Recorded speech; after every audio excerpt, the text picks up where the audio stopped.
Aloha, I'm Brickwood Galuteria. Welcome to Kupuna Power, a show for and about seniors. As always, we display the senior helpline phone number 768-7700. It's a proven fact that you're never too old to learn, and the Kupuna Education Center at the Kapi'olani Community College is about learning and caring as we all age. Today, our special guest is Cullen Hayashida, the long-term care coordinator for the Kupuna Education Center. Dr. Hayashida is a graduate of the University of Hawaii and the University of Washington. He's also been trained at New York University, the University of West Indies in Trinidad, and Waseda University in Tokyo, Japan.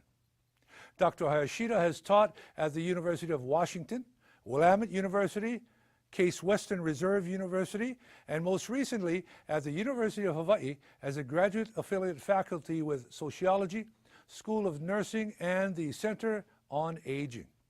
Dr. Hayashida is an active member of the Association for Gerontology in Higher Education and its Community College Committee as its co-chair. While trained as an academic, he's had the opportunity to help build and deliver long-term care services in Hawaii. Over the past 30-plus years, he was involved with long-term care service development in the hospital, nursing home, case management, and home health care settings, and has provided technical assistance to other organizations locally, nationally, and in East Asia. His experience as an educator and as a long-term care service developer have been directed towards finding more cost-effective solutions to long-term caring. Dr. Hayashida, Kupuna Power. It's Kupuna Power for you right here at Olelo, and we're very, very pleased to bring you our 2015 edition, or whatever year this appears. You know, we want to thank all of our past guests for joining us over the past 20-plus sessions that we've had, and we're so pleased to start up now. If we were to theme this show, I'd say Nana Ike Kumu, looking to the source, because as I mentioned, Cullen Hayashida is definitely a resource and a source for all things Kupuna, especially Kupuna Power. So we want to welcome him today to the show. Thank you very much. Happy to have you here. I'm glad that you know, we're working together on certain projects, many projects, because you bring to the table so much institutional knowledge, I guess. Thank you. You could say. And as I mentioned, academically, you're on steroids, pal. and then, you know, from a gerontology perspective, you can share so much. When did you start pivoting into that area of work? Well, actually, it occurred by chance. I was living in Cleveland, Ohio, of all places, providing teaching 18th and 19th century Japanese Chinese society. My daughter got all sorts of health-related problems related to just the environment and pollution, and we decided to just drop our bags and come back home to Hawaii. And I was picked up by Kuakini Medical Center, and I had practically no understanding about gerontology or things aging, but they wanted to train me. What year was this? This was 1979. 79, okay. Yes. And so they basically gave me a desk, chair, you know, the books. They told me to do some research in the area, sent me to some conferences, and I just became increasingly more aware of the aging issues. I want to be appropriate. So in '79, what age were you? I was about, 28 or so. Really? Yeah, something like that. Okay, so now you've adequately moved into the senior arena. That's right. I think. And is everything you learned correct? Pretty much so, yes. So I've sort of just increased my awareness.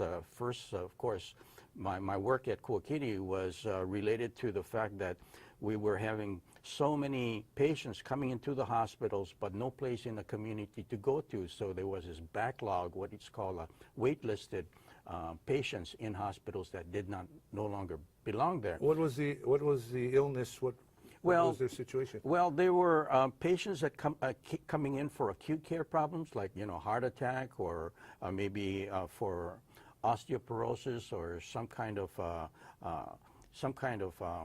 need that hospitals can resolve, and then at some point they're rehabilitated to the point where hospital care is inappropriate. It's nursing home care that's appropriate, but there weren't enough nursing home beds, and so they continued to stay in the hospital and kept backing up into the hospital to the point where the hospital was having difficulty admitting appropriate acute care patients. So I came in and we started working with the community to try to figure out ways in which we could build a better long-term care delivery system. So that was my job. So you created a programming mechanism. Correct.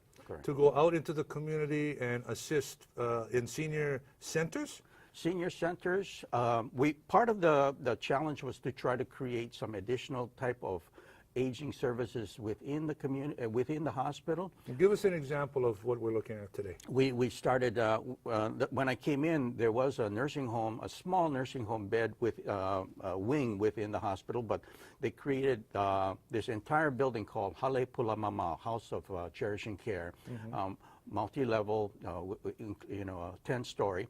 So we converted the we relocated the adult residential care home in this facility. We expanded that. We created an adult daycare program. Wow. We created a home health care program. We created several new levels of nursing home care, which was more custodial. We worked with the university to create a whole geriatric incontinence clinic and dementia clinic. So there were a lot of other things like that that we started to build within the hospital so that the hospital had a better capacity in terms of providing care. And then we worked with the community to try to alter some of the reimbursement structures so that we could, could move patients back into the community. Now that's important for the provider of the service because they need to know they'll be reimbursed for the service. Right. So it seems to me that we've kind of hit the treasure chest right now with you in finding out how our current landscape of service started.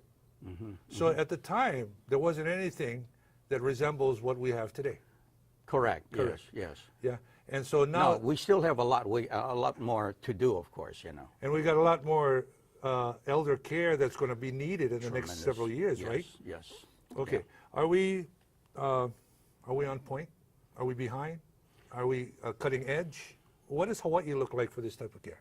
I think we still have a lot more to do. We were perhaps closer to on point maybe about a decade ago. I think we've lost some grounds. In what areas?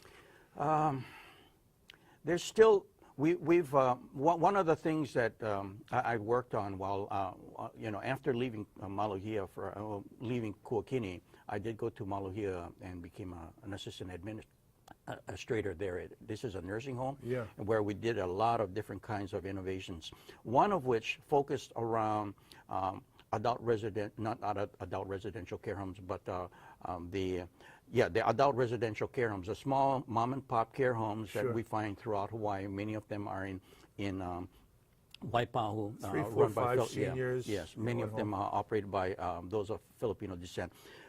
And what we saw was that we were experiencing this explosion of older adults.